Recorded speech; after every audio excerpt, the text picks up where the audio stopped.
E o mercado financeiro segue atento às medidas tarifárias dos Estados Unidos. Quem traz para a gente os detalhes da agenda econômica dessa semana é a economista-chefe do PicPay, a Ariane Benedito. Tudo bem, Ariane? Bem-vinda aqui mais uma vez ao Mercado e Companhia. Boa tarde, Priscila. Boa tarde a todos. Um prazer poder estar aqui com vocês. Então, o que você enxerga no seu radar aí como os principais fatores que podem influenciar os mercados nessa semana, tanto no Brasil quanto no exterior?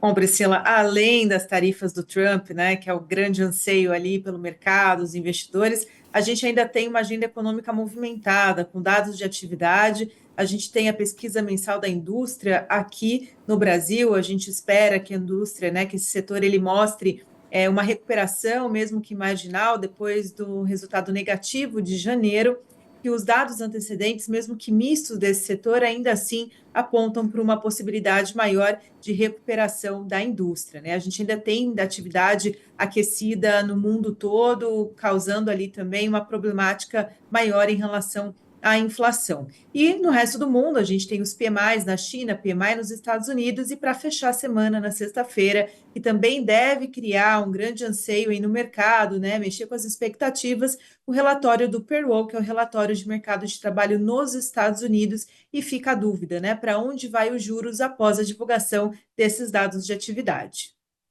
Agora, falando das expectativas para esse anúncio, né, de Donald Trump sobre as tarifas, né, qual que seria o impacto aqui? O que você está enxergando?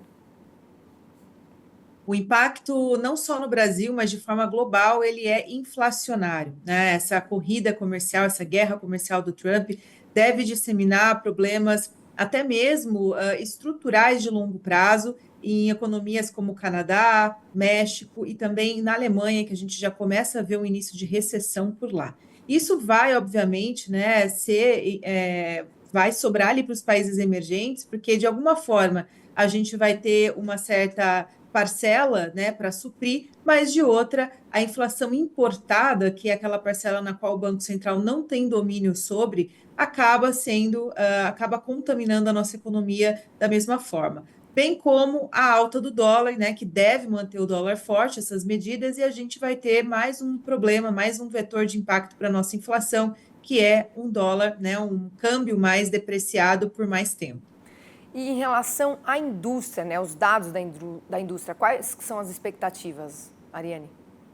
A expectativa é essa recuperação, Priscila, em relação à leitura dos dados antecedentes, né? A gente teve a confiança ali do consumidor, a gente também tem a sondagem da indústria que trouxe dados mistos, né? Dados de emprego expandindo, mas o crescimento teve, na verdade, né, uma retração na margem ali. De qualquer forma, é esperado que esse setor ele se recupere visto ao mês de janeiro, que foi um mês negativo, né? Foi o primeiro mês onde deixou os economistas na dúvida se a gente realmente está entrando num momento de desaceleração econômica ou foi uma questão pontual de início de ano e daqui para frente a gente ainda continua vendo ou atividade não só da indústria, mas de outros setores estável ou na continuação, né, da sua crescente ali pela força da atividade no Brasil. A indústria deve ser o primeiro setor que sofre com a política monetária mais restritiva. Então, a gente aposta que a indústria traga esse número primeiramente do que o setor de serviços, do que o agro, né? O agro está muito longe da gente apostar ali numa retração, principalmente no primeiro semestre, então a gente deixa tudo isso para conta da indústria. Mas só reforçando que a leitura iniciais ali de setoriais que trazem essa projeção para a indústria não mostra de fato uma retração, mas sim uma recuperação leve na comparação de janeiro. Tá certo, Ariane. Obrigada mais uma vez aqui pela sua participação. Excelente semana e até a próxima.